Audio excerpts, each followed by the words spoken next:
Hare Hare, Hare Rama, Hare Rama, Rama Rama, Hare Hare. Hare Hare Krishna, Krishna, Hare Krishna Krishna, Krishna, Krishna Hare Hare. जय श्री कृष्ण चैतन्य प्रभु Krishna, Nityanand Shri Advaita Gadadhar श्रीवासादि गौर भक्तवृंद। जय श्री कृष्ण चैतन्य प्रभु नित्यानंद श्री अद्वैत गदाधर श्रीवासादि श्री गौर भक्तवृंद। जय श्री कृष्ण चैतन्य प्रभु नित्यानंद श्री अद्वैत गदाधर श्रीवासादि गौर भक्तवृंद। हरे Krishna. Hare Krishna. Hare Krishna, dear devotees. So today is Sunday. It is Bhadra Masa or Shikesha Masa, Krishna Paksham and Saptami Tidi. So there are no Vaishnavas today, so but tomorrow it is Sri Krishna Janmashtami, appearance of the Supreme Personality of Godhead as the son of Devaki and Vasudeva.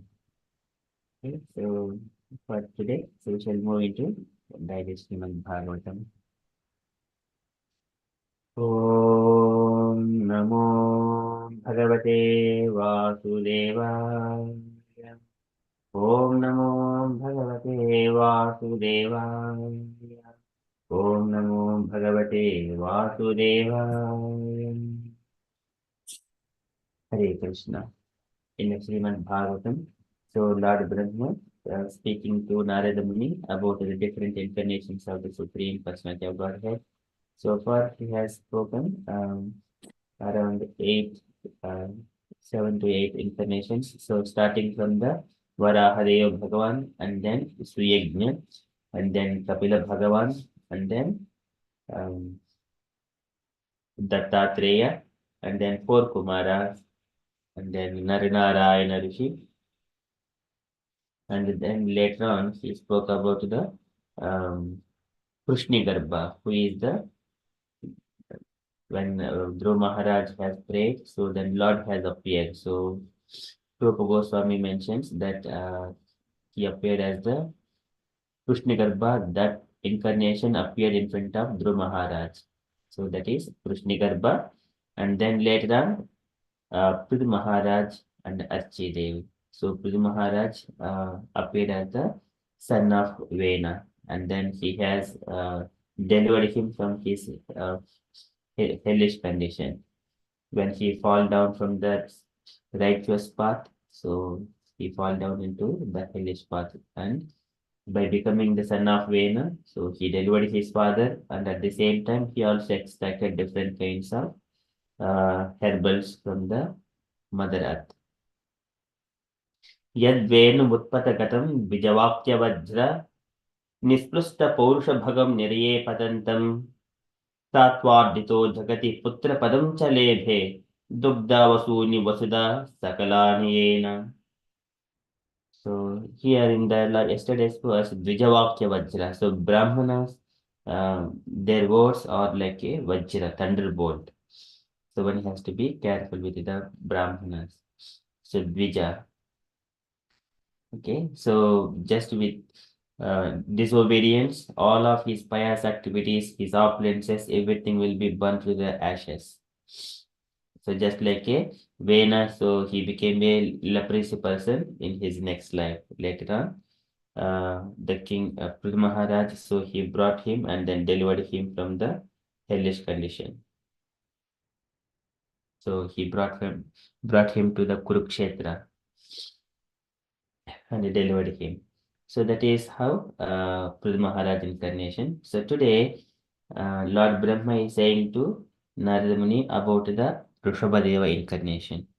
So Rishabhadeva is the son of Nabi and Sudevi. Sudevi is also called Meru Devi. So it is the same personality. He became the son of, and then he has performed Jada Yogam. Jada Yogam is the kind of a being a dumb, even though he is in the society, not responding to any people. So, and Rishabhadeva is one of, he is the as a starting point for the Jain Sampradaya. So the Jain Sampradaya, they call it Tritankara. So Tritankara means kind of a Avadhota. Avadota, without having any clothes and just like a madman, they're completely renounced. So now also they follow. So Rishabhadeva is the starting point for the Jainism.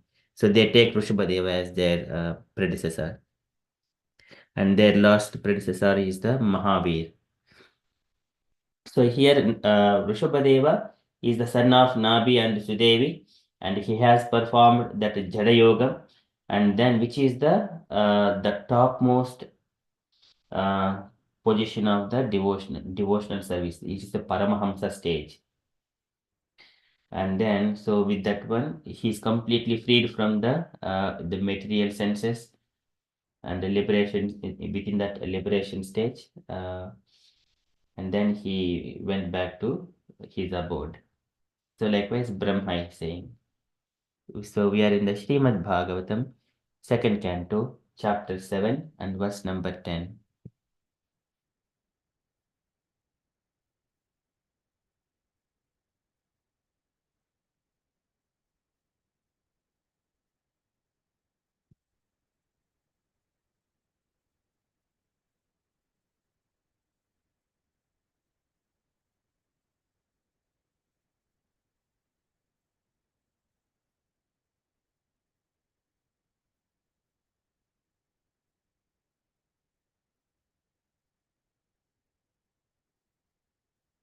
नाभे असौ वृषभ आस सुदेवि सूनुः यो वै चचार समुद्रुग्जलयोगचर्याम् यत्पारमहंसं ऋषयः पदम् आमनन्ति स्वस्थः प्रशान्तकर्णः परिमुक्तसङ्गः नाभेरसाव ऋषभ आस सुदेवि सूनुः नाभेः असौ. So by Maharaja Nabi, Asau, that Supreme Personality of Godhead, Nabi Asau, Rishabha Asa, and the Rishabha, so by the name Rishabha Deva, Asa, so he became as the Sudevi Sunuhu, the son of Sudevi, by the Maharaja Nabi. Nabi Asu Rishabha Asa, Sudevi Sunuhu, Yovai Chachara Samudru, and then Yovai, so who certainly Chachara he has performed. What he has performed? Samadrug Jadayoga Charyam. Samadrug, equibalanced Jadayoga Charyam, material performance of yoga. It is the Jada is the kind of a dumb being like a stone. Samadrug Jadayoga Charyam.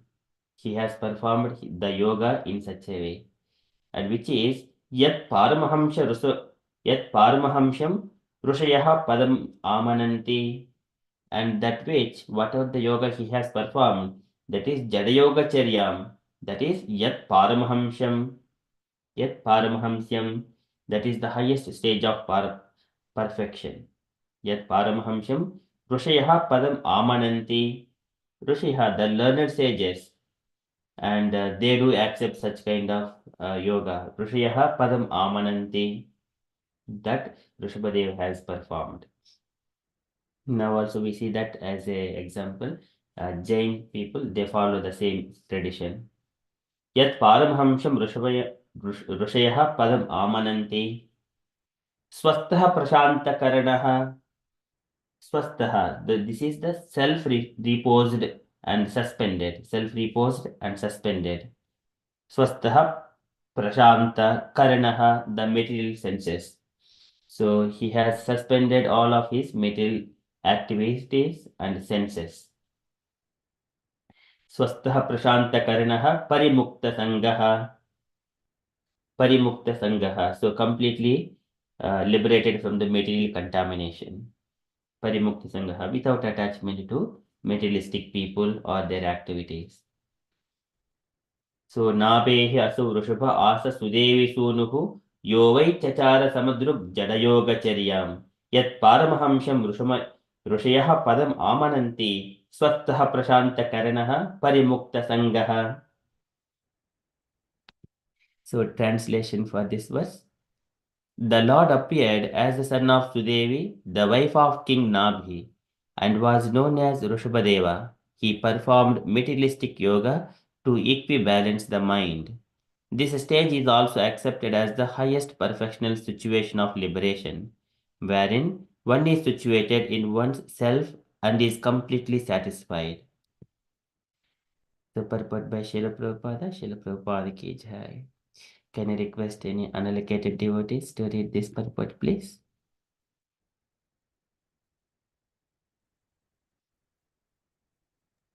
Hare Krishna Prabhu. Hare Prabhu.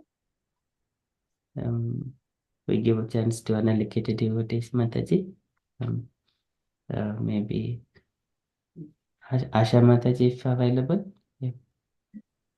Hare Krishna Prabhu, I read the next one. Sorry, Okay, Mataji. I left.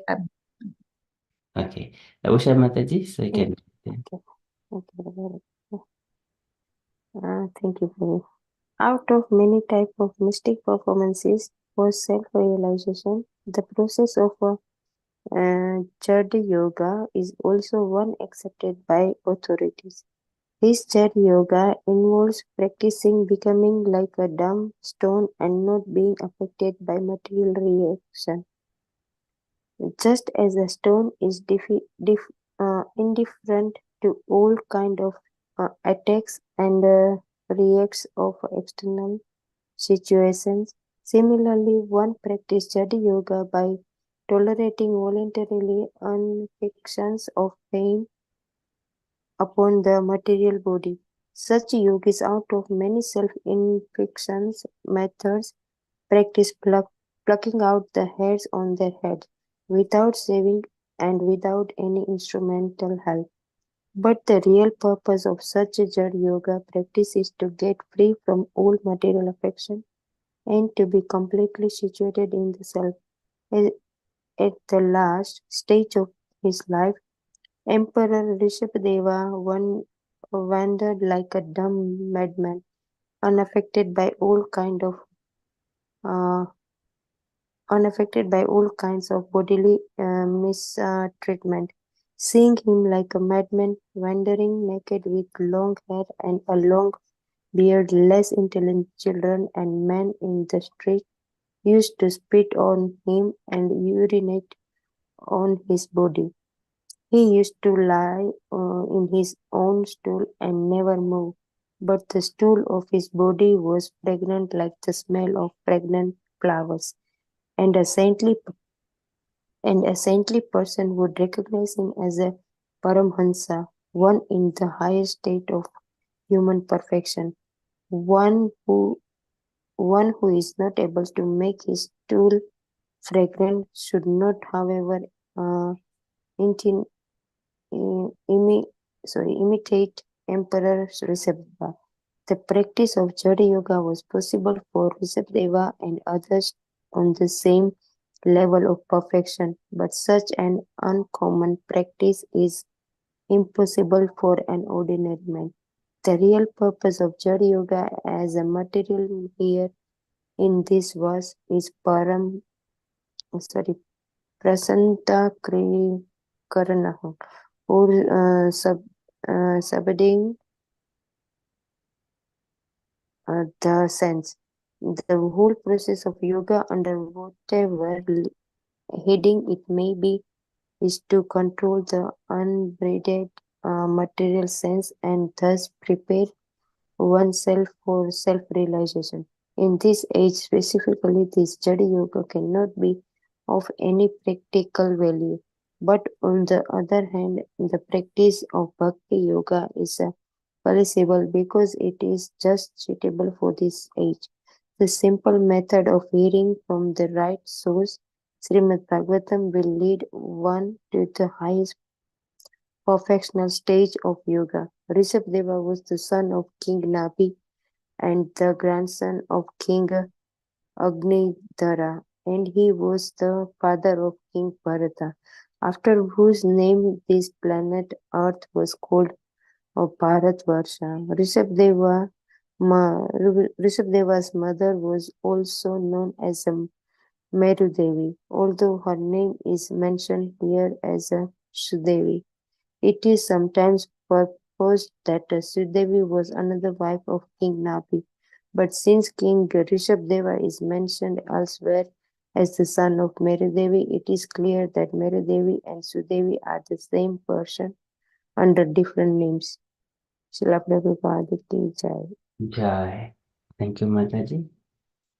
So here Rishabhadeva and Sutta Goswami explaining Astame Meru Devyam tu Nabe Jatu Urukramaha. Astame Meru Devyam tu Nabe. So that is also explained by him. So Astame Meru Devyam tu Nabe Jatu Urukramaha. Darshan Vatma Dhiranam Sarvashram Namaskrutam. So the Sutta Goswami is saying in the chronological order. So in the eighth incarnation, the son of Meru Devi in the by the Nabi Jat Urukramaha he has appeared. That is Prabhupada is mentioning here. The Sudevi here in this verse it is the Sudevi Sunuhu. There Meru Devyamtu. So both names are here. So it is the same person. Sudevi and Meru Devi, the same person. Okay, so here Prabhupada is explaining this Jada Yoga about there are many types of mystic performances for self-realization. The process of Jada Yoga is also one accepted by authorities. So Jada Yoga, so in this one, whenever Rishabhadeva was performing, this is the mm, Jada Yoga Charyam. When he was performing, he doesn't move from this is called ajagara vritti means like a python it stays at one place only. So if any like animals come nearer to it, it will simply eat it and just stay there. Likewise Rishabhadeva also staying at one particular place for some time, and then if anyone gives he will take it and eat it, and he will stool and urine in the same place and then he stays there. And but the stool was coming, it was a fragrant smell. In the Bhagavatam it is mentions, and also that that smell also spreads for so long. That is called Jada Yogam. So this is the practically impossible in this age. So Prabhupada is explaining it is becoming like a dumb stone and not being affected by the material reactions.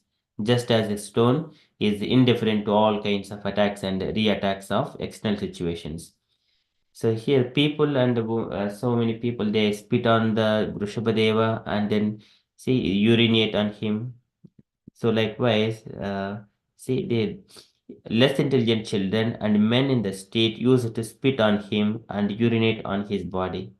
So this is also in my practical experience. When I was a child, there is one person was going on. We are not sure whether he is a mad or not, but as a child, as a less intelligent children, we used to throw the stones on the person without knowing anything about. So this is the tradition. So, but if we go back in the further, there people are like they used to spit on him and urinate on his body. So this is practically impossible in this age. So this is Prabhupada is explaining.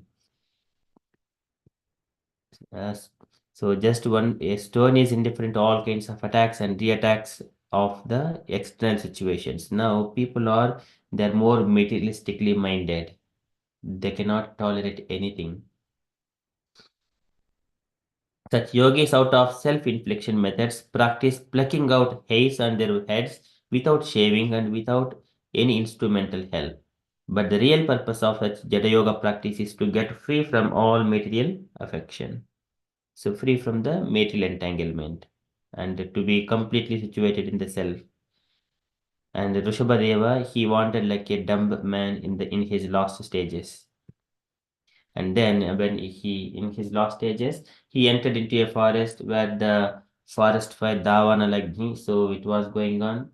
And then he burnt his body by himself. And that way he went back to his abode. So it is very difficult nowadays. And also this is age of Kali. And Prabhupada says the stool of his body was fragrant like the smell of fragrant flowers. A saintly person would recognize him as Paramahamsa, one in the stage of highest human perfection. So this is Paramahamsa stage. in the Kutichika, Bahudaka, Parirajaka, and Paramahamsa. These are the different stages in the spiritual progress. In the Kutichika, so he depend on the family. These are the 4 levels of the sannyasi order. So in the beginning level, he depends on the family, accepting the food and clothes from the family, but he stays nearer to the home only, but he is renunciant. And in the next level is the Parivrajak, Bahudaka. So he doesn't depend on his family, so he will go to door and try to ask for the alms and whatever he gets, and then uh, he sustained and still he is a renunciant. So no more home, and then the second level depend on the any people. Uh, that is the Bahudaka. Next one is the uh, Parivrajaka, wandering over the all the land and earth, and then giving Krishna consciousness to everyone, and that is Parivrajaka. So we also say Parivrajaka Astotra Shata. Parivrajaka means who is wandering throughout the world to give Krishna consciousness, and but still he is a renunciant. That is the third level. And Paramahamsa stage, once he has done all his work spreading Krishna consciousness, when his body is not able to cope up due to the time factor, due to the aging, so he will come to the dham and then listening to the Krishna Katha and experiencing and taking pleasure in the Krishna. That is Paramahamsa stage. So that is Rushabhadeva was, but he is in the Jada Yoga. This is Samyak Jada Yoga Charyam.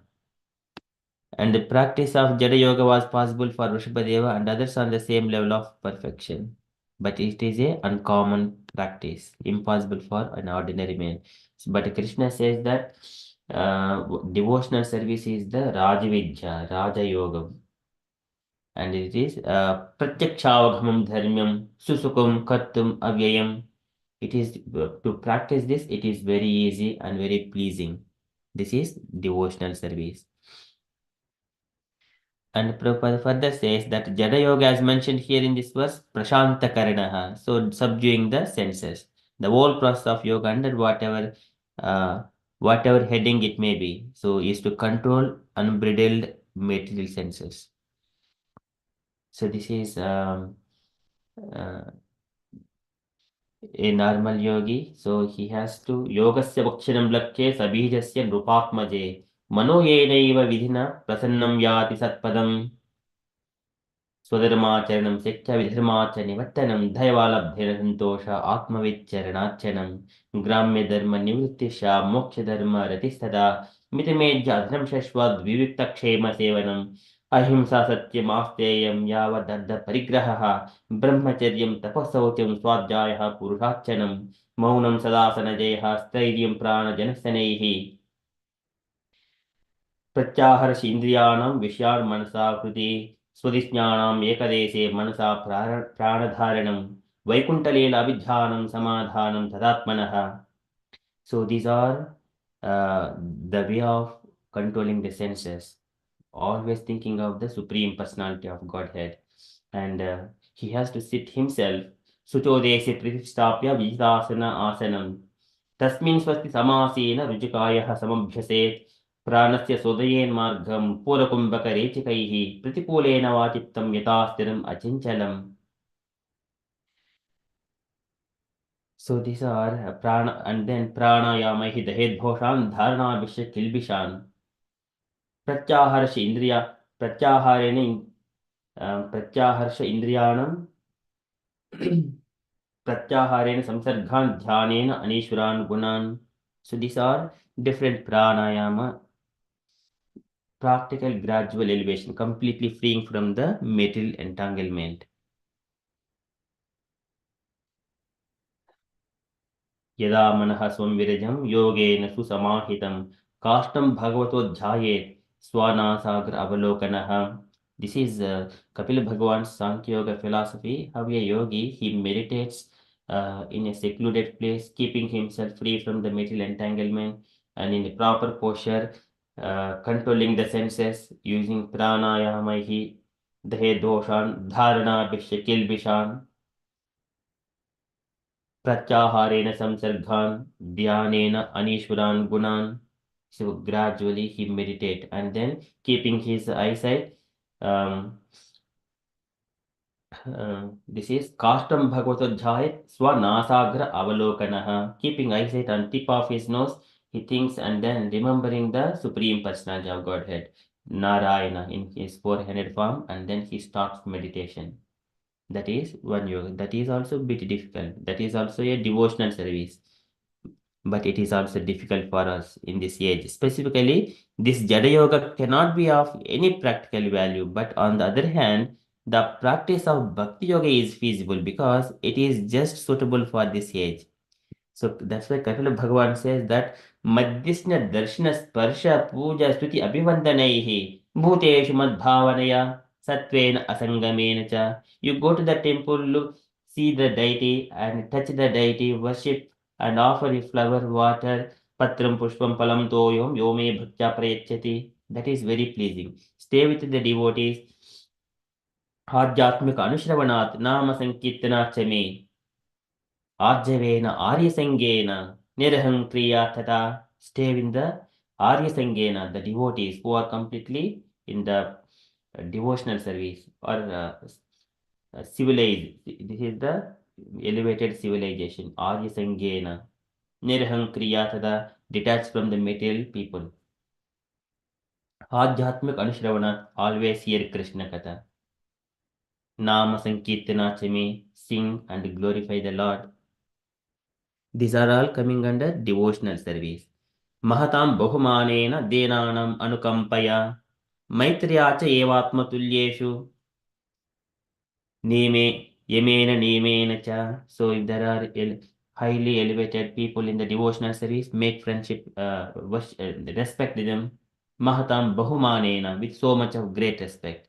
Denanam Anukampaya, if new devotees are coming, you also show compassion and help them to elevate in the spiritual progress. And then Maitriyacha Evatmatulyeshu, if equivalent in the devotional service with our knowledge and activities, then make friendship with such kind of people.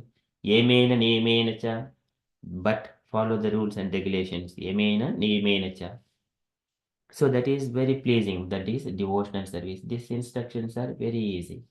That Krishna recommends us. The simple method of hearing from the right source, that is Srimad Bhagavatam, will lead one to the highest perfectional stage of yoga.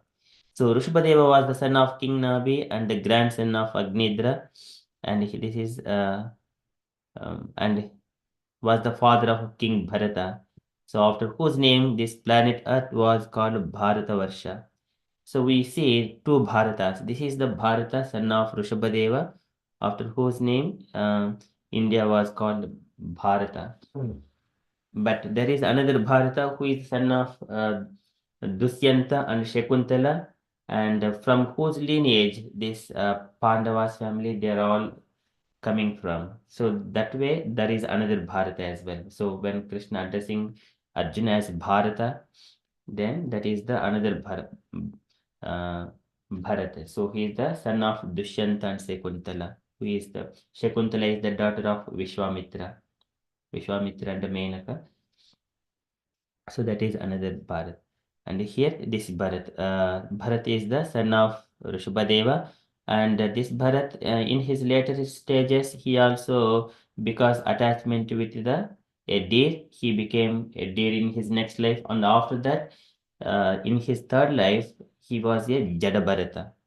He also followed the similar to Rishabhadeva. At the time, he is Jada Bharata. Even though he is in full of knowledge, he is not responding to his brothers or his family members, and they were treating him as less intelligent. And in due course of time, he left the home and he was wandering just like Rishabhadeva only, but not Jada Yogacharyam. Mm. So he was also like a madman. Of course, later on, whenever this Rahuguna, King Rahuguna come across this Jadabharata, at the time, Jadabharata, he speaks all the transcendent knowledge. Okay, that is Jadabharata. So That is from here, from the purport, and Merudevi and Sudevi is the same personality. Okay, that is from Srimad Bhagavatam. Lord Brahma is saying about the Rishabhadeva. नाभेः असौ वृषभ आस सुदेवि सूनुः यो वै चचार समधृग्जलयोगचर्यां यत्पारमहंसं ऋषयः पदमामनन्ति स्वस्थः प्रशान्तकर्णः परिमुक्तसङ्गः. That is the Rishabhadeva's incarnation. Okay, we shall quickly move to the Srila Prabhupada's daily letter. Okay, so today letter to Mukunda, April 1st, 1970, Los Angeles. Can I request Meena Mataji to read this letter?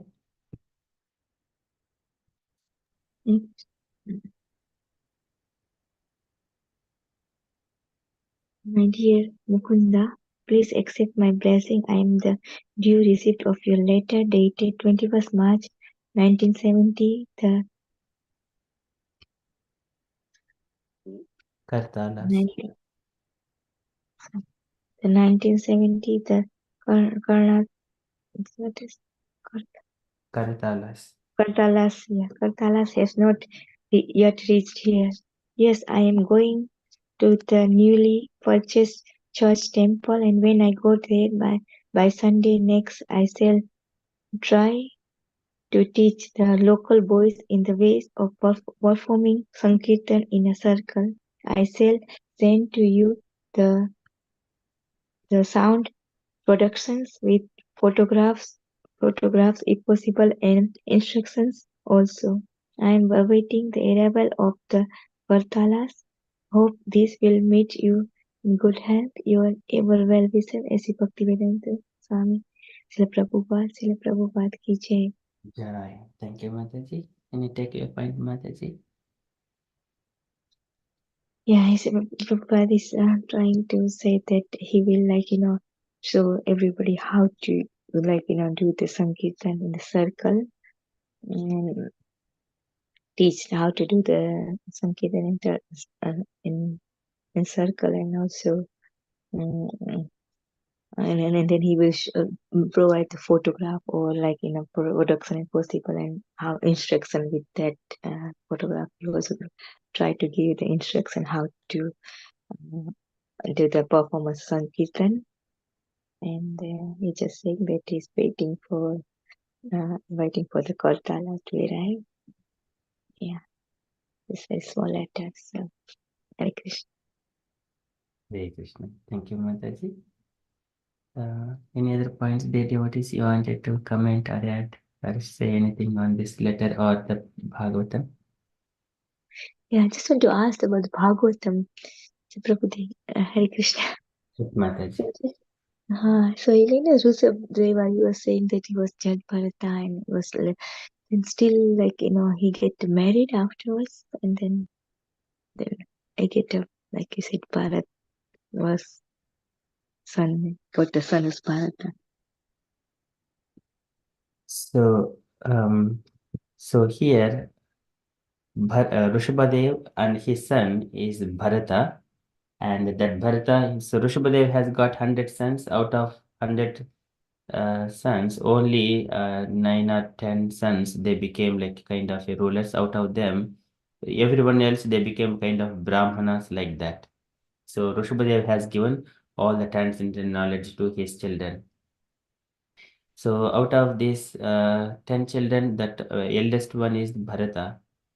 He is the king, and he got married, he got children, and so once he got into the spiritual in complete Krishna consciousness, so he wanted to live completely detachment from the family and the society.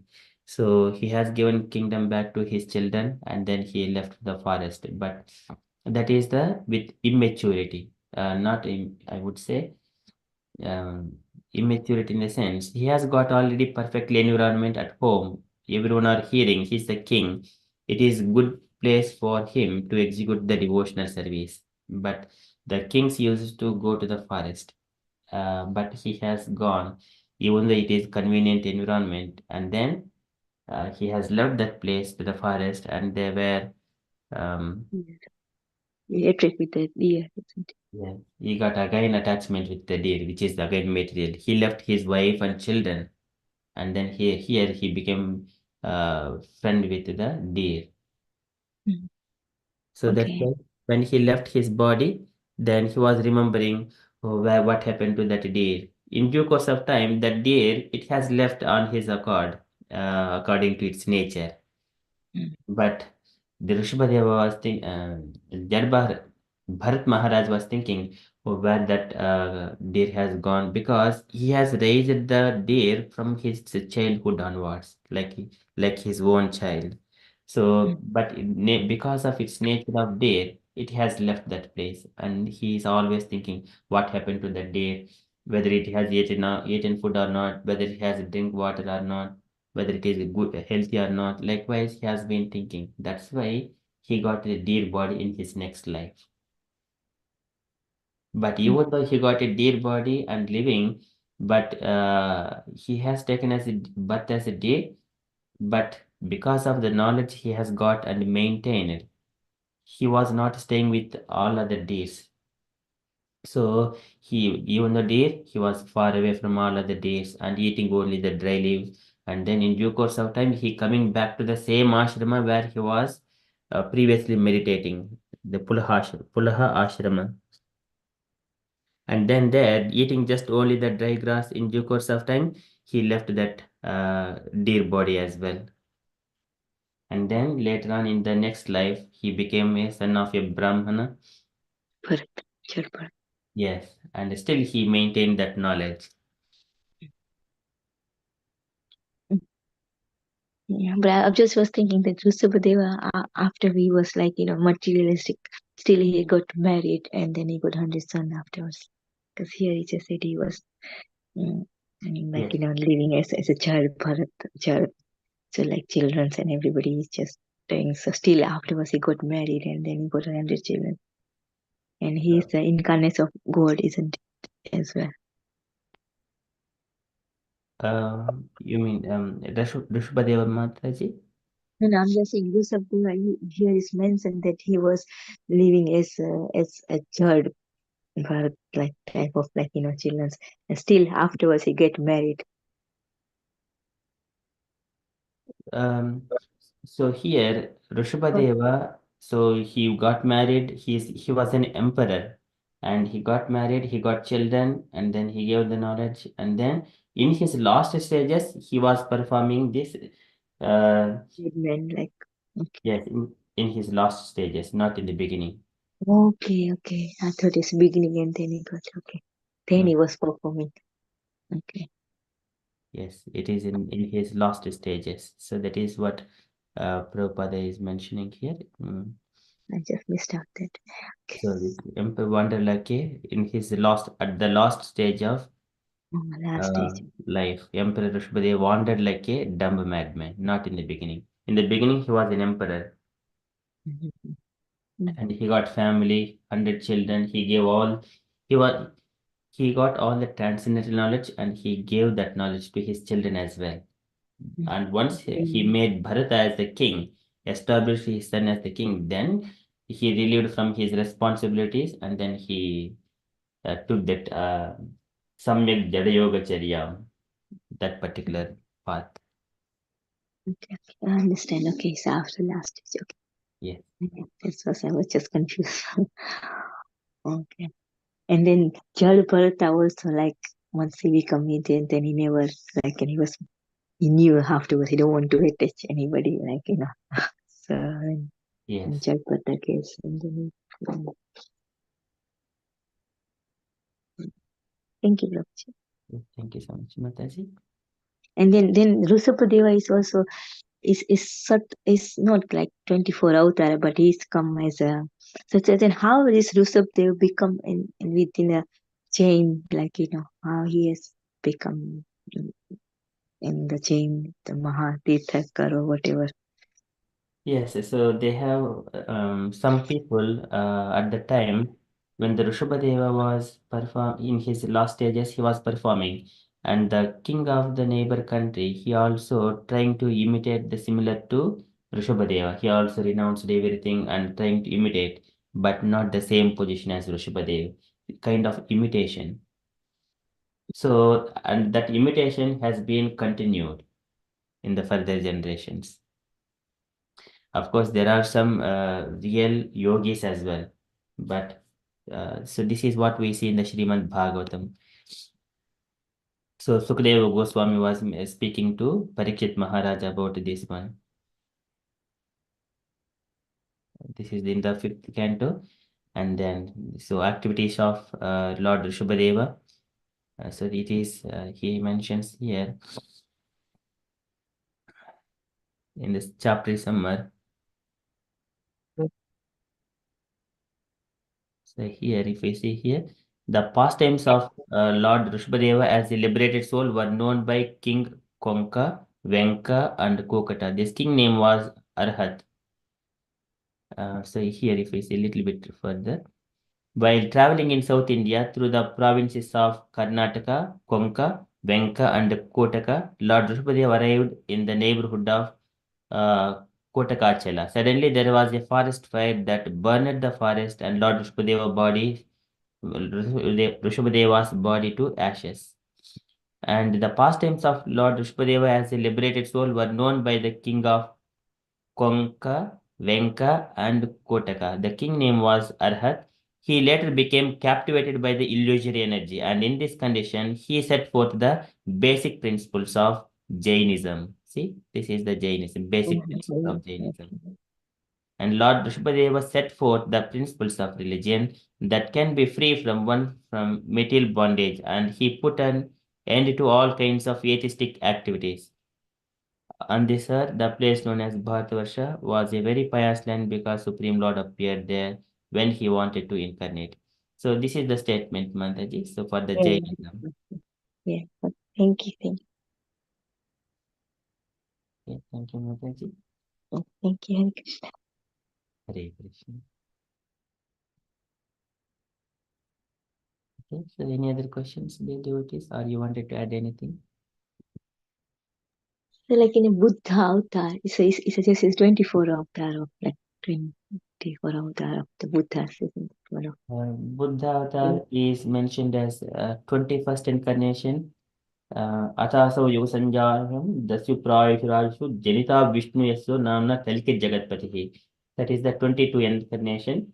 But Suta Goswami says before that, before Kalki Avatara, he mentions, what is that one? I think, Buddho Namna Janha, Anjana Buddho Namna, what is that one? I'm just trying to recollect that particular verse.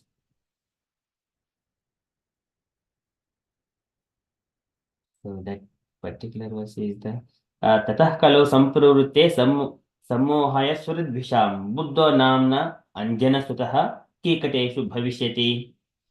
So that is Buddha, Lord Buddha, son of Anjana Devi in the province of Kikateshu, that is the Gaya in the Bihar province. Just for the purpose of deluding those who are in the envious of the faithful feast. So they were used to perform in the sacrifices. Animals are used to for the sacrificial purposes. But sometimes many people they are imitating that killing in the name of sacrifice. They are killing so many animals like that. So Lord Buddha was compassionate against those animals, and then he preached the ahimso paramo dharma. And then he rejected all the Vedas itself. So that is the Buddha avatar. there is no any connection between Rushabdev and Buddha. No, there is no connection. But Okay. but the principles, the paths are different, philosophies are different. Rishabhadeva belongs to the Vedic culture, but Buddha, though he is supreme personality of Godhead, though he knows the transcendental knowledge, but still he preached ahimso paramo dharma for the showing compassionate towards all the living entities, that innocent animals.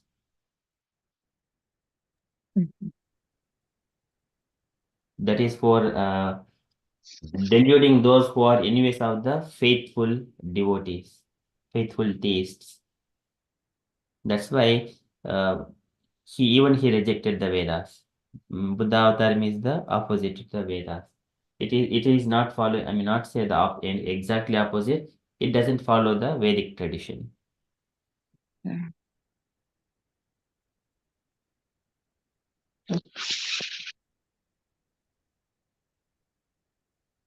Thank you, Mataji. Any other questions or comments, dear devotees? Charanya Mataji, Usha Mataji.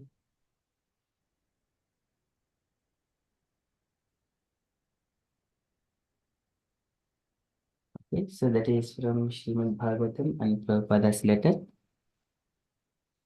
So, and the devotees, if you are all happy, then we shall move to the next part of our program, Ramayana.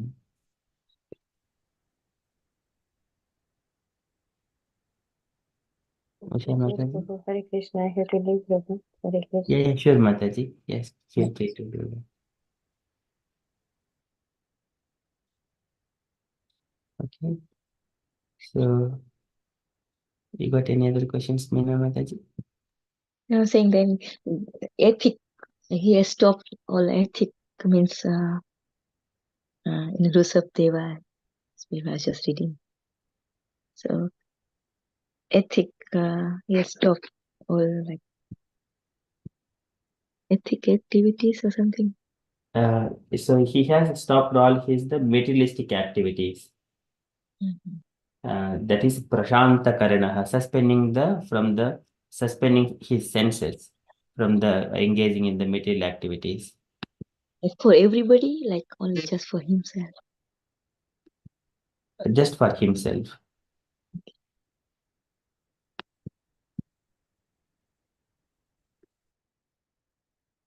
Okay. Okay, so that is from there. And then, so we shall move to the next part, Ramayana. So this is grief and fury. We have read in the last session.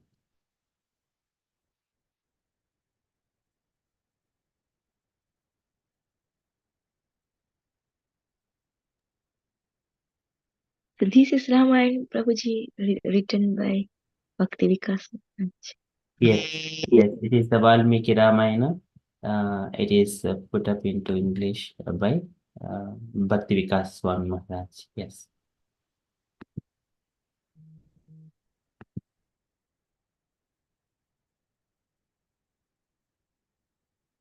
Okay, so in the last session we have read about Lakshmana and Kaushalya. They were not happy by hearing the Ramas going to the forest.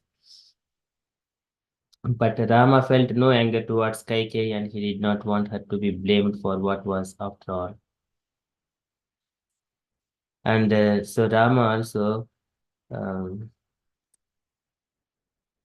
Rama placed his hand on Lakshmana's shoulder. He was pained to see brother's distress, but he had no intention of challenging his father.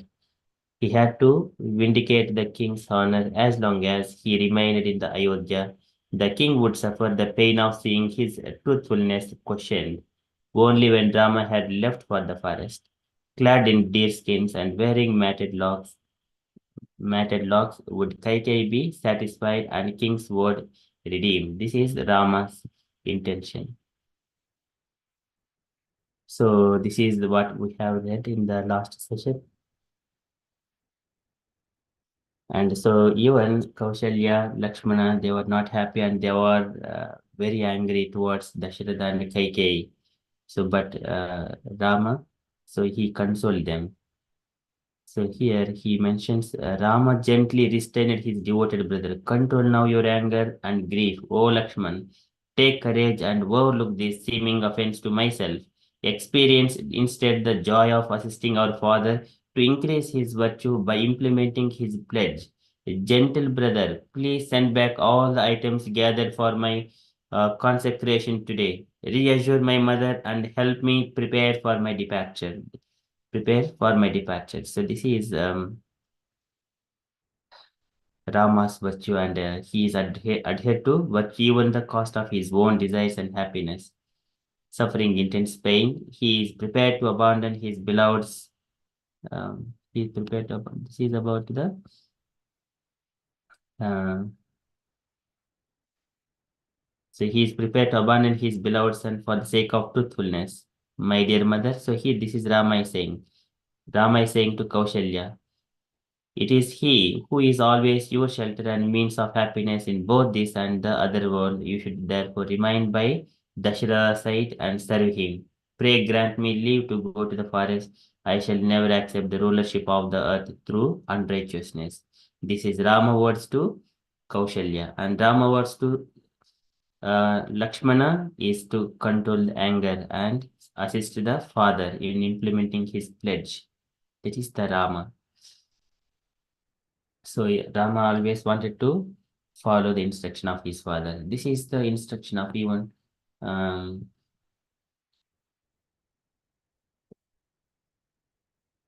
even when Brahma says this one to his children. One has to Bhadamiti Anumanyeta Gauravena Gururvachaha.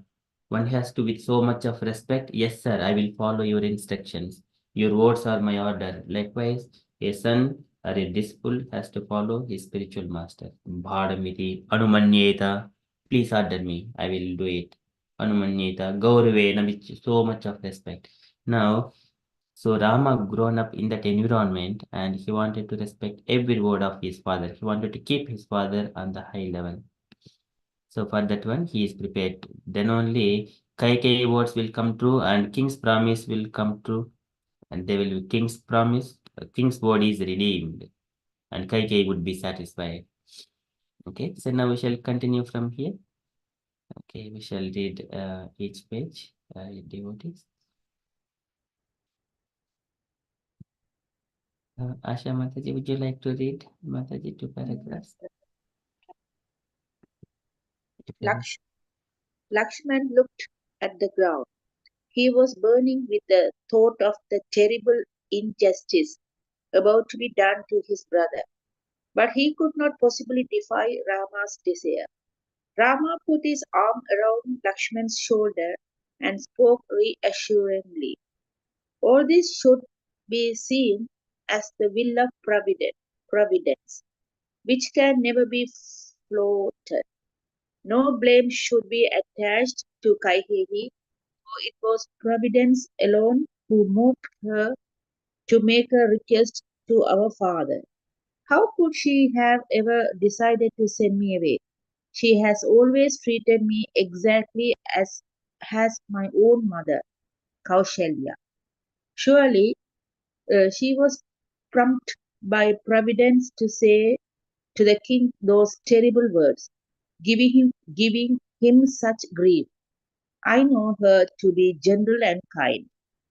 She would never, like a vulgar woman, alter words intended to torment both myself and our father.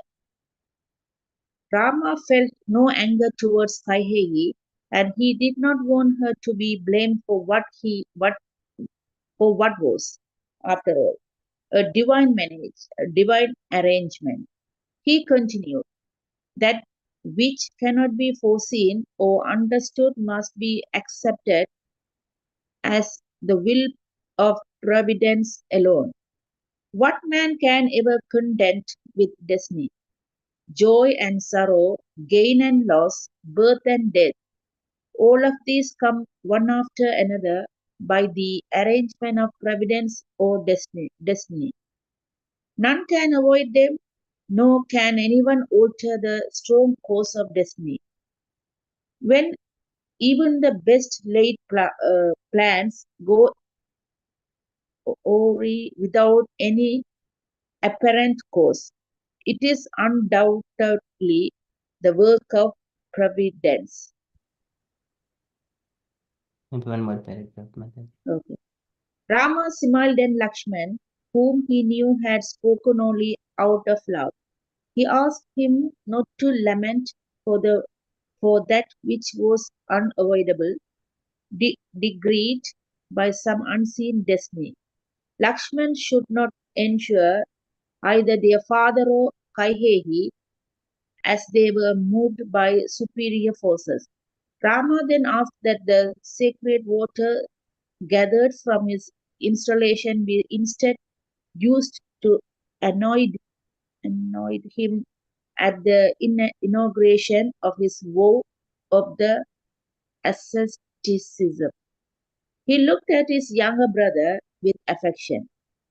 Beloved Lakshman, I will soon depart, for this is surely my destiny.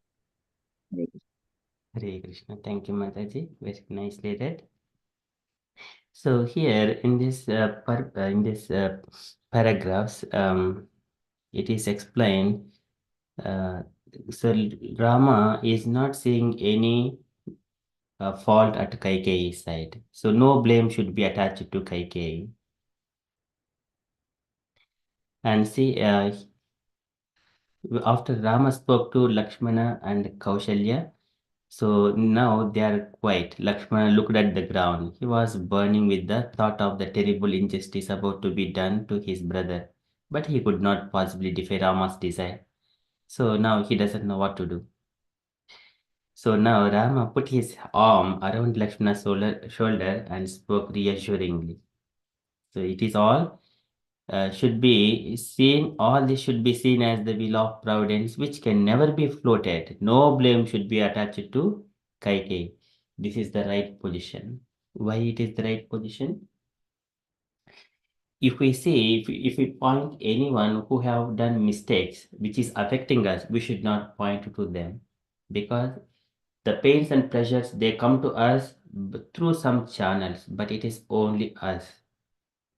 So this Parikshit Maharaj mentions whenever Dharma says, uh, so Parikshit, Dharma, whenever he wanted to punish Kali at the time, he asked Dharma, who is in the form of bull, to give the evidence. Then the bull says, Dharma says, Navayam kleshi bhijani yataha syuhu purushashabha purusham tam vijanemo vakya bhed vimohitaham. Many people, they give different opinions for the problems. Navayam kleshi bhijani yataha syuhu purushashabha. So it will be difficult for us. Purusham tam vijanema vakya bhed vimohitaha. Different people speak in different ways, different opinions. And some people, kechid vikalpavasana ahuratma namatmanaha daivam apare karma subhavam apare prabhum. So some people think that they are the only reason. Ahuhu atmanam atmanaha daivam apare. Some people think that daivam. Some people think karma subhavam. Likewise, different people think that in different ways for our problems. Why the problems? Here, even Dharma, three legs are cut by the Kali Purusha. But still, it is not saying that Kali Purusha is the reason for his Dharma's problem. So, what Dharma is saying to Parikshit is, you only decide you are the king, you are the righteous king. So, you use your intelligence and do the right thing, what you think is right. Then Parikshit says, धर्मं ब्रवीषि धर्मज्ञा धर्मोषि ऋषरूपधृक् यद् अधर्मकृतः स्थानं सूचकस्यापि तद्भवेत् धर्मं ब्रवीषि धर्मज्ञः. You are perfectly spoke, you know the dharma. So Parikshit is saying to that bull, you know the dharma, you spoke perfectly, you are in the form of a bull. And what is that? Yad adharma krutah sthanam सूचकस्यापि तद्भवेत्. And if you are pointing to the person who is the perpetrator, and for him also, by just pointing, he is also fall unto that category. He will also get the sinful thing, sinful reactions. So one should not point to anyone. So he also got restrictions to point out to the opposite person. Suchikasyapi tad bhavet. One should not point anyone that he is the reason for this my problem. Likewise, one should not point out. This is the Suchikasyapi tad bhavet yad adharma krutah taram. It is very important. So here Rama is saying not no blame should be attached to Kaikeyi, for it was providence alone who moved her to make her request to her father. So far, Kaikeyi has been acting just like the Kaushalya to Rama. Just only for one night, she has acted like that. So Rama is saying, surely she was prompted by providence. So here, who is the reason?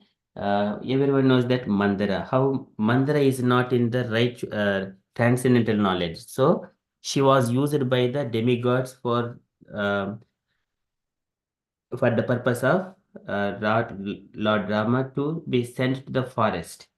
So demigods used that personality, Mandara. So that is called providence. And then, so that's why Rama felt no anger towards Kaikeyi. So this is what he knows perfectly situated in the Dharma. Okay, so that is what we are seeing here. And here, joy and sorrow, gain and loss, birth and death, all these come one after another by arrangement of Kalena Sarvatra Gabira Ramhasa. They will come and go. Matra Sparshestu Kaunte, Sitoshna Sukudukara, Agamai Paino Nityaha, Samtitikshasva Bhar. They will come and go. Just tolerate, simply tolerate. But one may be feeling that separation from the family members, one may be losing the job, one may be having losing the family in different ways. They will come and go. It is the Dukkalaya Shashvatam. So this is the Lord Rama's complete determination. It is undoubtedly the work of providence. And Rama also further he assured Lakshmana that their father or Kaikeyi, they were moved by the superior forces. Rama then asked the sacred waters gathered for his installation be instead used to anoint him at the inauguration of his vow of asceticism. So he wanted to use those sacred water to care for the following the asceticism.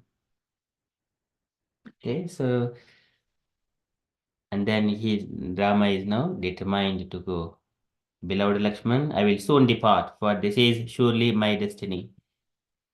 He follows, Rama follows his father's instructions. Okay, we shall carry on. Gauringa Mataji, would you like the next two paragraphs, Mataji? If you are available. Hare Krishna Prabhuji. Yes, two paragraphs. Okay, Prabhuji. I will read Prabhuji. Srila Prabhupada ki jai. Lakshman stood with his head bent low, pondering his brother's words. His mood swing between distress at Rama's impending exile and delight at his brother's steadfast adherence to Bhairuti, but he was still not fully convinced that it was right for Rama to live, furrowing his brows. He said like an angry cobra in a hole. His flowing face apart like that of a furious lion and was difficult to gauge. I'm using mobile, that's why Prabhuji. uh, um, violently shaking his head and arms, he said to Rama, "Your steady devotion to duty is uh, uncoiled, O Rama, but carefully consider its result in his case. In this case, by accepting the words of that weak couples, you are prepared to do something that is condemned by all people. I am surprised that you do not suspect the motivation of your father and Kaikeyi, father, father and Kaikeyi. If there were any truth in this story about the bonds granted by the king, when why did Kaikeyi not seek their fulfillment long ago? Lakshman accused the king of conspiring with Kaikeyi, and Dasharatha must have surely lost his sense under the influence of loss, along with the covetous Kaikeyi. He had made a sinful plan, quite opposed to any mortally. He concluded that the king's authority was therefore fit to the reject. Please forgive my intolerance, O Raghava, but I cannot accept your present piety, which implies you to take as fate this evil turn of events, nor can I accept that destiny is supreme. Hare Krishna, Prabhuji. Hare Krishna. Thank you so It's much. a lot of mistake, Prabhuji. Sorry about that. Mataji. You read nicely. Thank you so much, Mataji. So here, once again, the situation is Rama stood with his head bent low. Again, he is contemplating this is not right for Rama to go to the forest.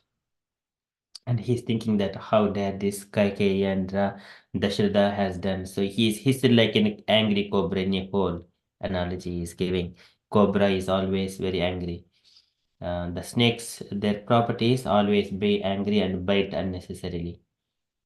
So and now Lakshmana, the angry is like that.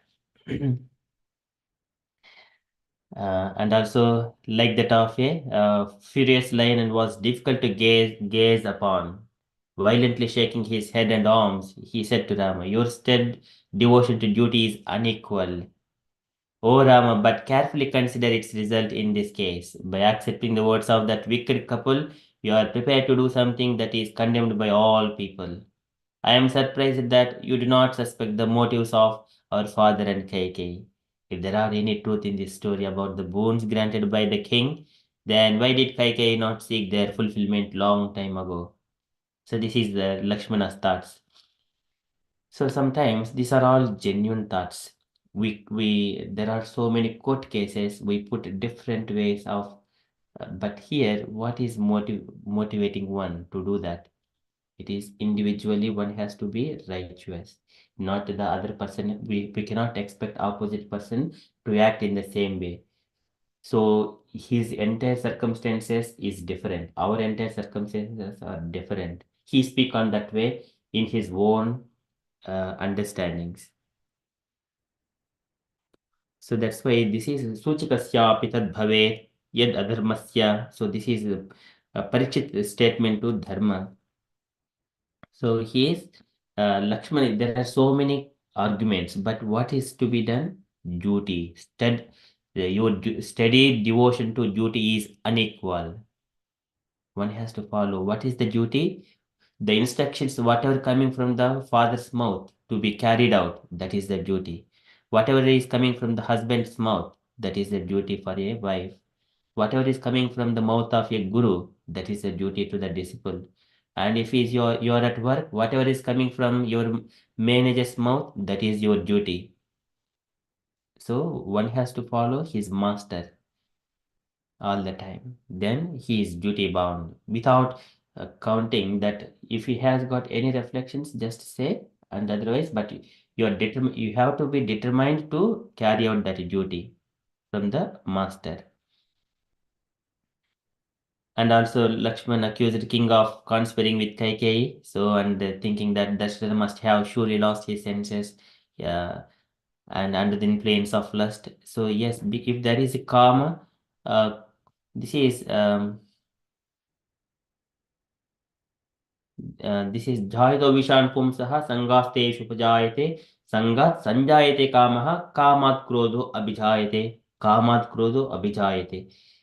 When so this lust is very very difficult. This is kama yesha krodha yesha rajoguna samudbhava, but Dasharatha, he is bound by promise to his wife. So here Lakshmana is thinking like that.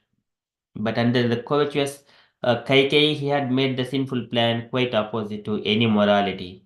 He concluded that king's authority was therefore fit to be rejected because Lakshmana could not accept here because Rama is a very pious person and he is intolerant and doing these things, and such kind of providence is coming to Rama, and so here he is, nor can I accept that destiny is supreme. He is not say accepting that one. It is again Lakshmana's love towards Rama.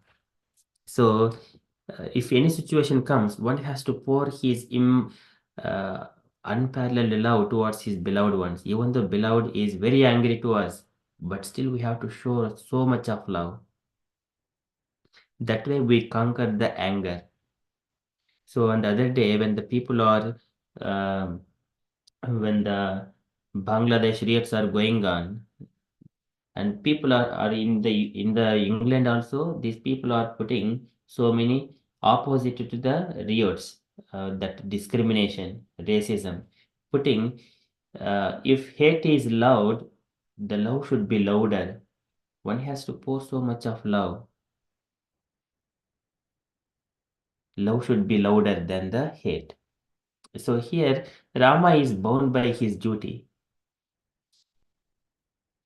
and so Lakshmana is contemplating, yes, this is not right, but here Rama's purpose is very higher. Okay, that is from these two paragraphs, and we shall read two more paragraphs. Can I request Meena Mataji? Hare Krishna.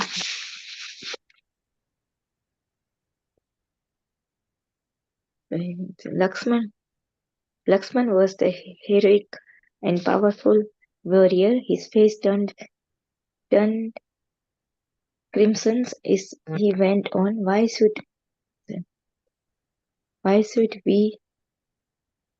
one acquiesce to a painful fate if he is helpless? Only those who are cowardly and weak would trust in destiny alone. Lakshmana argues the valiant always remain firm of mind. They never become disheartened when their purposes are thwarted by fate. Rather, they extend themselves with all power. Lakshmana stood before Rama with his bow held high. Today you shall see me rushing at the enemy like an uncontrollable king of elephant. Not even all the gods united together will prevent your concentrations today. Consecrations today. Those who support your exile will find themselves either deprived of life or sent to the forest. I will dash the hopes of our father and Kaikai. Anyone opposing me will find no shelter in destiny as my first strength ruthlessly cuts him down. Lakshmana drew his sword and cleaved the air. He gave full vent to his rage. The right time for Rama to retire to the forest had certainly not arrived. He should rule the globe for thousands of years. Only when his own sons were ready to take his place should he leave for the forest. That was the proper course of virtual which virtual. Lakshmana Lakshmana seems about to consume the earth as he spoke. If you fear this is It one more paragraph, Mataji. okay. If you fear censure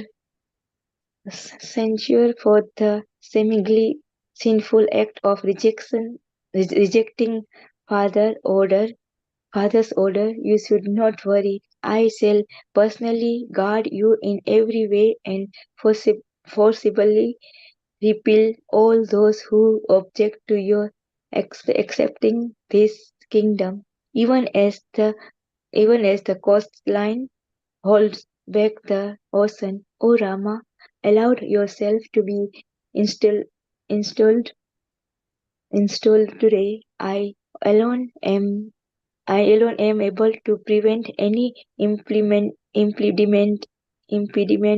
to the ceremony. These arms of mine are not meant simply to add to my to my attractiveness.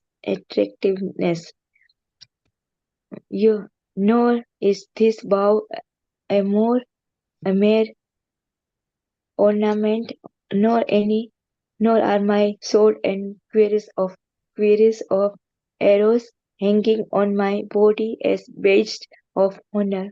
All these are meant for cursing the enemy. Today you will see arrows released like instant shower of rain. You will witness my sword flashing like lighting as it cuts down all those who stand before me. The earth will be thickly covered with the arms, legs, and heads of heroes, hewn down by my sword. Enemies will drop like so many meteors falling falling from the sky, while I stand on the battlefield with uplifted weapon. How can any man alive be proud of his strength? Today I shall demonstrate the king's helplessness and establish your unopposed sovereignty.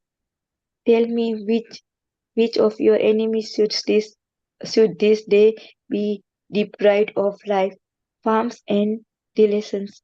Instruct me how to how to process so that this white earth will be brought under your control. O glorious Lord of our race, I I am here to do your binding alone. Great. Thank you so much, Mataji. Very nicely read. So here in this three paragraphs, so Lakshmana's rage and his love towards Rama, even though Rama has given all instructions, but still Lakshmana is showing all his prowess. What are the prowess we have got? It needs to be used in the service of Ramachandra only. So he is showing that, but however, he will be controlled by Rama later on. So that is the Lakshmana's love to protect his Ramachandra. So there is no harm in the Lakshmana's words. So as long as he is using all his strength and everything, all these words, keeping Rama in the center to protect Ramachandra. So like Hanuman also used all his anger and burnt the Lanka into ashes in the service of Ramachandra. The similar way, so here Lakshmana also showing in the similar anger. Okay, everything is meant for service of Krishna and Rama. Okay, thank you so much, Mataji. So I shall read two more lines and let me see if there are any Rama vibe. Okay, it's very less, so I shall finish there maybe. I got Sita Sundari Mataji, would you like to read some few paragraphs from Ramayana? If you're available. Okay, I shall read in that case. Okay, Rama wiped away his brother's angry tears. He knew Lakshman was only speaking out his devotion to him. Lakshman knew that ultimately he had to follow Rama. He knew Rama could not possibly act against religion or morality. Nevertheless, in his pain, he expressed his powerful feelings. Rama perfectly understood Lakshmana's mind and he comforted him. O gentle brother, you should know I am firmly obedient to my superior's command. This is the path trodden by the righteous. Be firm and control your grief and anger. That will be the most pleasing to me. Kaushalya realized her son was unshakable in his determination to obey his father's orders. Tears streamed down her face. Who could believe this was happening? Rama, the dearest son of emperor, was being exiled to the dangerous jungle. How could that pious-minded and gentle boy live in such a fearful place? Destiny was surely supreme in a world where one like Rama must retire to the forest. Kaushalya trembled with grief. She shed her son's head. She held her son's head. It is well known how a cow will follow her roaming calf. In the same way, I shall follow you wherever you may go. For separation from you, my dearest son will kill me. Rama addressed his mother with love. Betrayed by Kaikeyi and seeing me leave for the forest, my father will surely not survive if he is also abandoned by you. O godly queen, it is sheer cruelty for a woman to desert her worthy husband.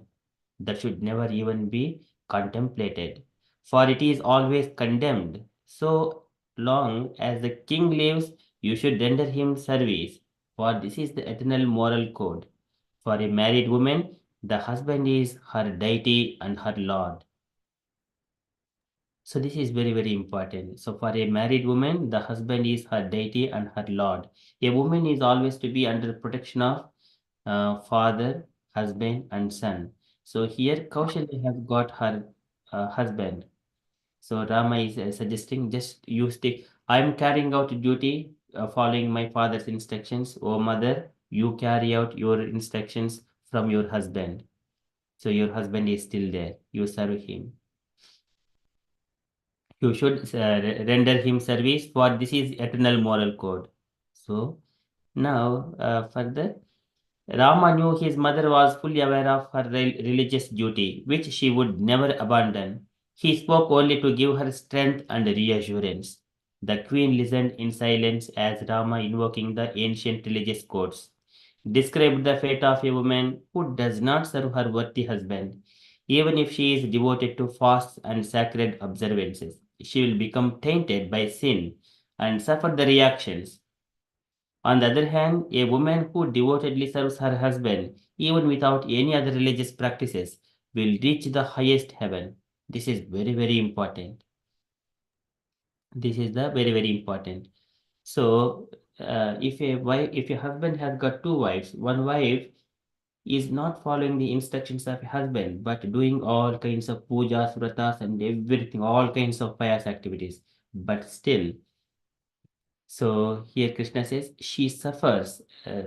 Um, she will become tainted by sin and suffer the reactions because simply she did not follow the husband instructions.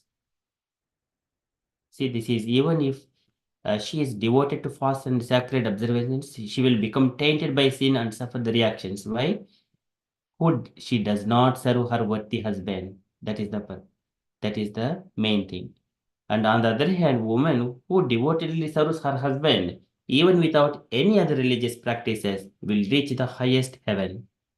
This is the following the authority, husband. So these are all the instructions that Vedas, Ramayana, Mahabharata, and Bhagavad Gita, Bhagavatam, they teach us. And then Rama folded his palms. Therefore, O queen, remain devoted to the king and ensure that he does not suffer excessive grief, leading a holy life by the time until I return. When you finally see me duly installed as a king and dedicated to your service, you shall achieve all that you desire. Again, Rama is assuring her that I would return back after 14 years.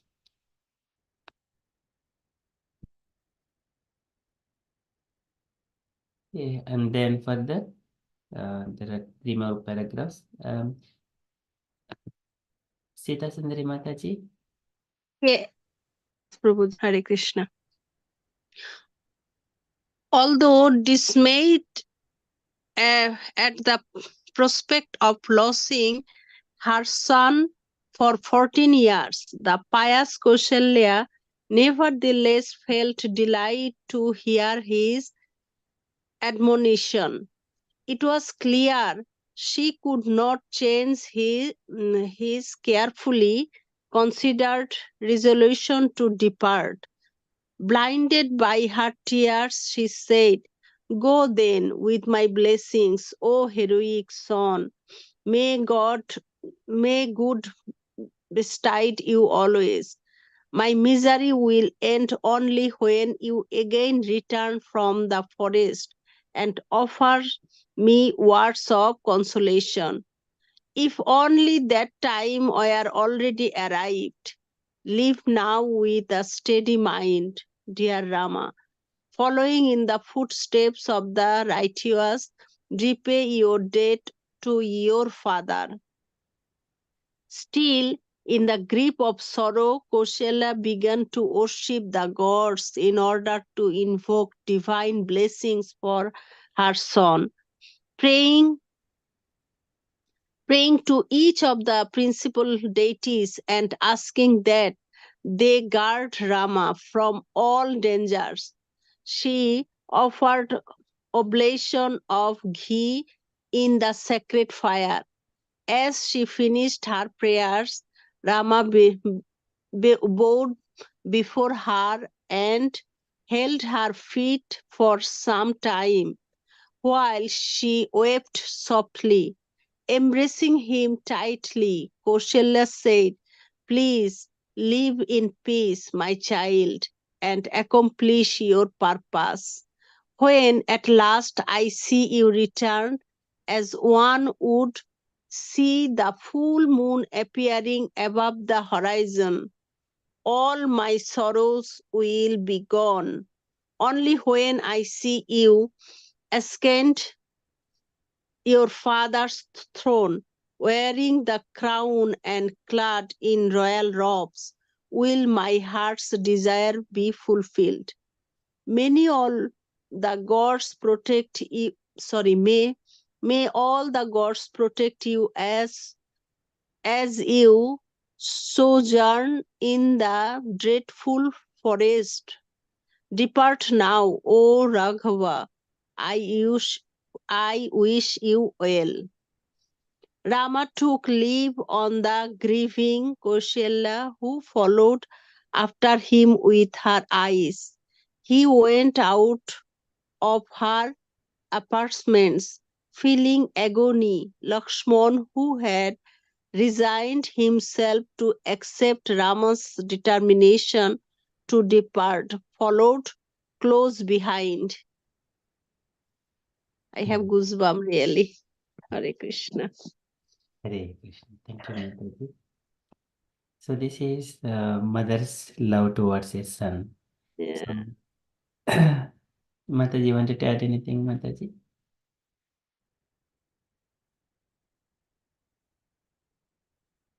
Please, you explain, Prabhuji. Your interpretation is the best.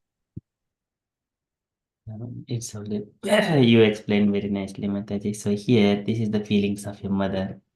So mother looking at the son who is sticking on to the virtue, she will be very pleased, though.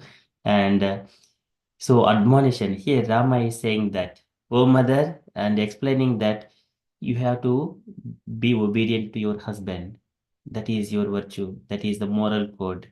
And Kaushalya already knows when son is saying that one, she delighted. Though the agony, the destiny is bit sorrowful, but she is delighted to hear such kind of admonition from the son. Now she understands that Rama going to the forest cannot be stopped. And now still she is at the sacrificial arena. She is performing those sacrifices in her palace. So now she is, after hearing all those instructions from Rama as well, and she is invoking the blessings from different demigods, so that may good betide you always. My misery will end when you again return from the forest. So it is very heavy heart for a mother to send the child to the forest. But still, with so much of determination, Kaushalya also sending and invoking the blessings on Rama.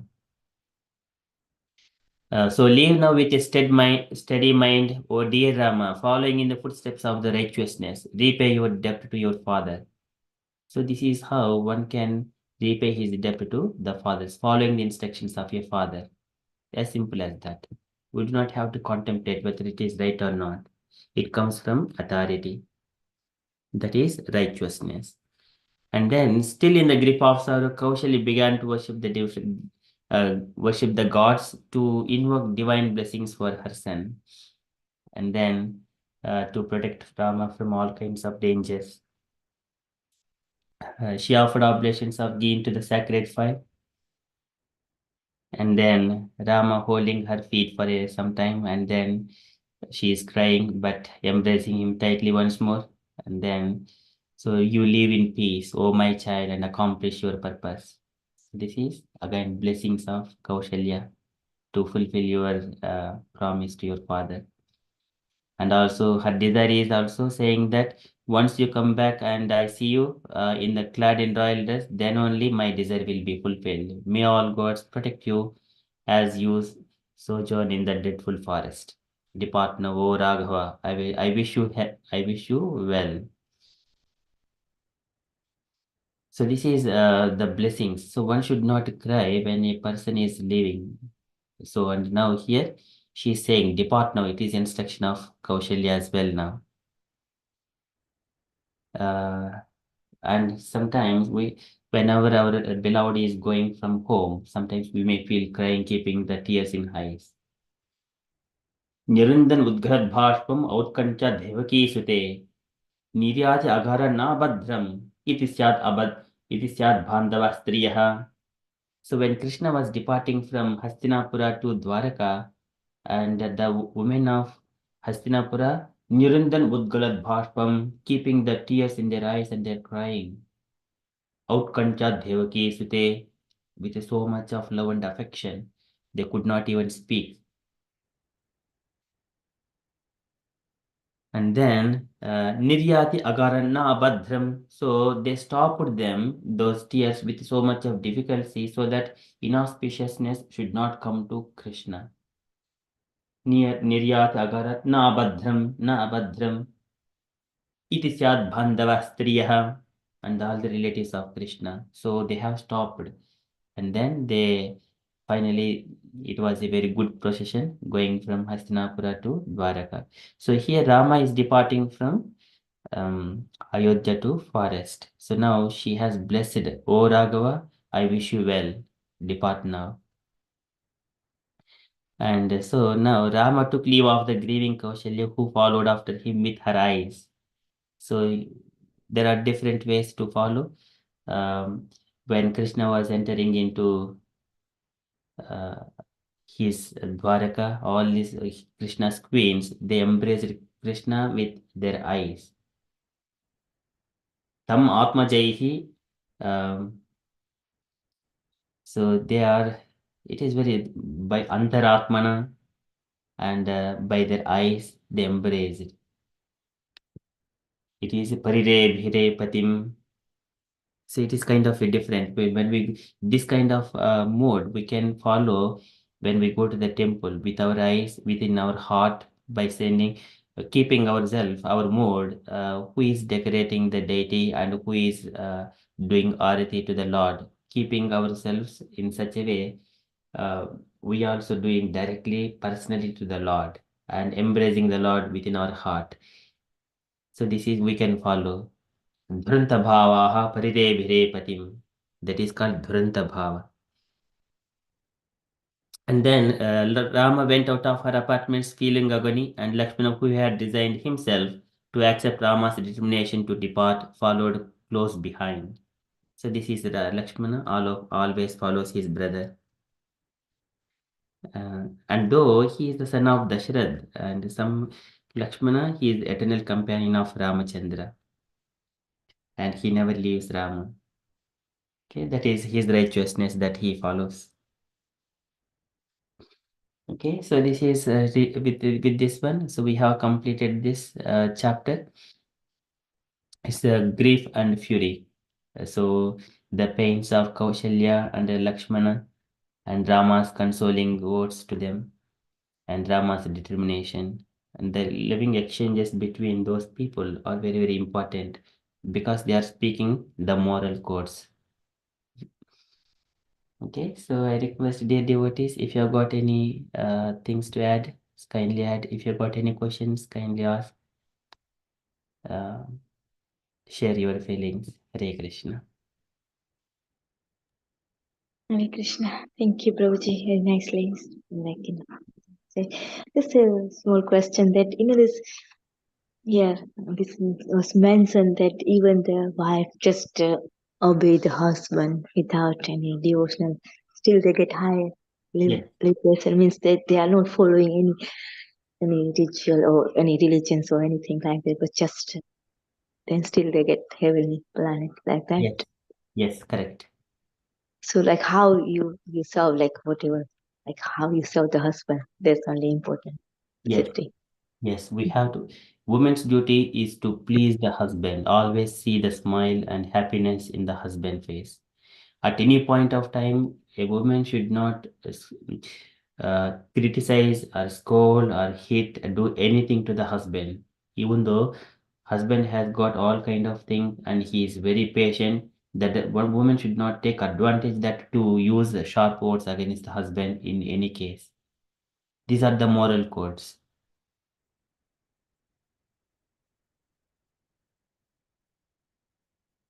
So this is what Ramchandra is speaking. So the fate of a woman who does not serve her worthy husband, even she is devoted to fast and sacred observances, she will become tainted by sin and suffer the reactions. So, for example, how do we see this one? For example, in the past, so Kashyap Prajapati has got two wives. One is the Aditi Mata, and of course, he has got many wives like Kadru, Vinata, and many other wives.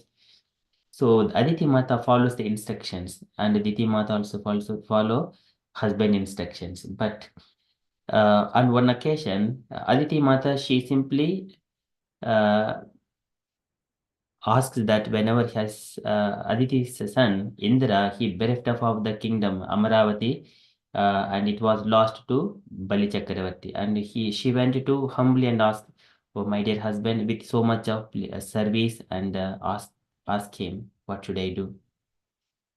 Please bless me, my son. I could not see my son. He is bereft of the kingdom and going somewhere hiding in the stem of a lotus flower in a pond near to the Himalaya mountains." Then Kashyapa Prajapati says, "You do the Payorata for 12 days. Lord will surely bless you." And then she did exactly what husband says without deviating from the instructions of a husband. Lord has appeared in front of the Aditi and he became the Vamana Avataram. So that way, Kashyapa and Aditi both were blessed, and she has achieved the highest perfection. Of course, she is already pious.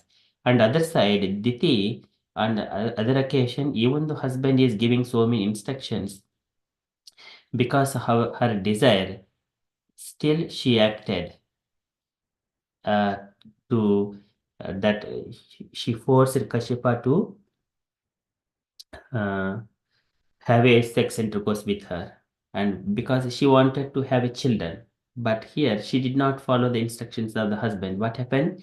The result is two demoniac children, Hiranyakshipu and Hiranyaksha. So that is the course of action. And then later on, when she realized, and then she asked for forgiveness from her husband Kashyapa, and also from Lord Shiva, because Lord Shiva, he is roaming around the world within the on his bull carrier at that particular time. So doing any kind of such kind of activities, it is offense to Lord Shiva. So that's why she asked forgiveness to uh, Lord Shiva as well, saying that I am a woman, what can I do?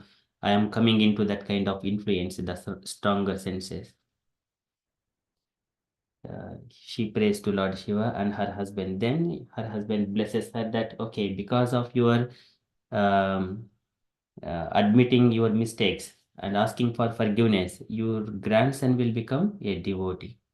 Prahlad Maharaj is going to take birth. He will be pure devotee of the Lord.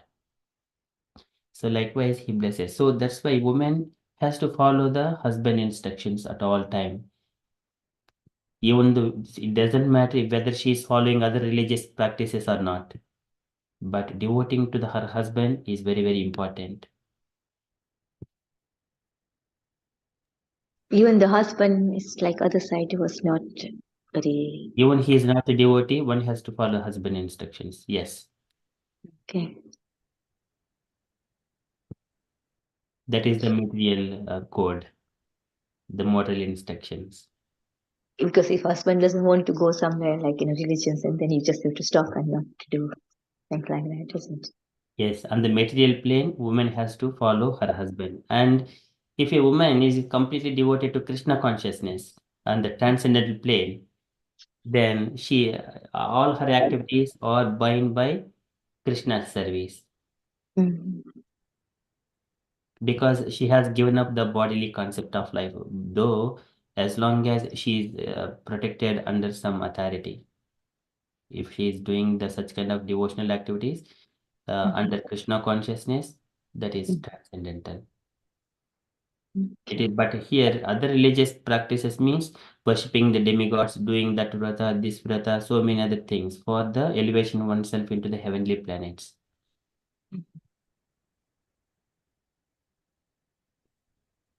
Okay, thank you, Prabhuji. Clarifying. Thank you, Mataji. Any other additions? Ram Lala Prabhuji, Sita Sundari Mataji.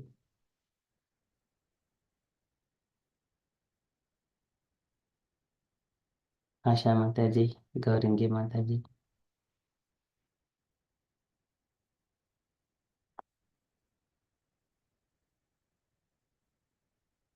Okay, so these are all from the Ramayana. Ramayana teaches how to be righteous, how to stick on to your duty. That is dharma, based on the constitutional position as a son, as a wife, as a disciple, as a respected citizen. One has to follow the rules and regulations strictly. That is dharma. Okay, so with that one, keeping Rama in our heart always, so keep ourselves in the righteous path and in Krishna consciousness especially. Sarvadharman Parityajya. So Krishna says that you leave all kinds of religious codes. You just surrender yourself onto me. That is Krishna conscious. It is top of everything. And then love only Krishna. That is Krishna. So keeping Rama and Krishna in our heart, and why though we are in Krishna consciousness, we have still got the material bodies. We have to still follow some instructions as long as we are among the citizens or among the government, under the direction of government. We have to follow those instructions. and then carry out our devotional service to Krishna. Okay, so these are our takeaways from this Ramayana and also from Bhagavad Gita and Krishna and Rama. So with that, we shall stop and conclude our session and continue with further japa. If you're not happy. Happy Janmashtami for tomorrow, everybody. Sorry, Mataji. Janmashtami is tomorrow, so I say happy Janmashtami for tomorrow, everybody. Yes. Happy Janmashtami to all the devotees.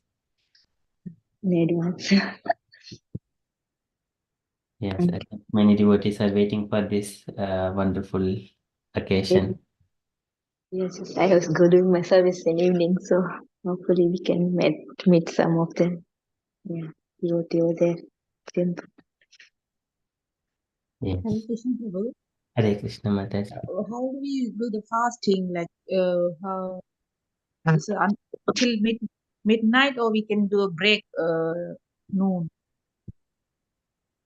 So here in the calendar it is mentioned until midnight. So in the next day, it is the Nandotsava, Srila Prabhupada's appearance day as well. One can break the fast in the midnight, it seems. That is what it is mentioned. And then the next day, until afternoon, one has to follow the fasting. So that Sorry. means in between, maybe 12 o'clock, we can take some food, something like that, so that he can sustain. And then again follow the fast until the afternoon in the next day, 12 o'clock or something like that. Are you talking about tomorrow, Prabhu? Like tomorrow morning to midnight? Yes, Or today? tomorrow Krishna's means tomorrow, 26th.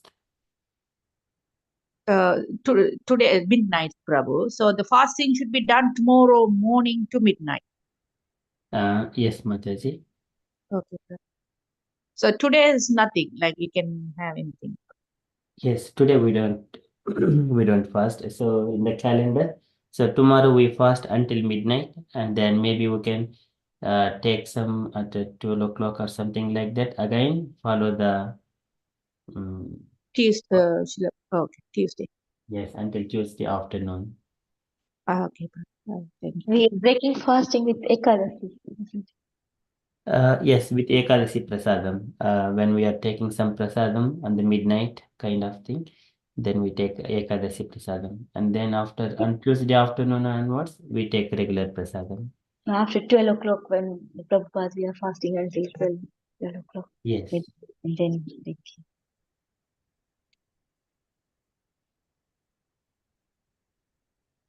Okay. Thank you, Mataji. If you're happy, we shall conclude. वाञ्छाकल्पतरुभ्यश्च कृपासिन्धुभ्य एव च पतितानां पावनेभ्यो वैष्णवेभ्यो नमो नमः। अनंतकोटि वैष्णववृंद की जय, श्री प्रभुपाद की जय। Have a Krishna conscious day, everyone. Okay,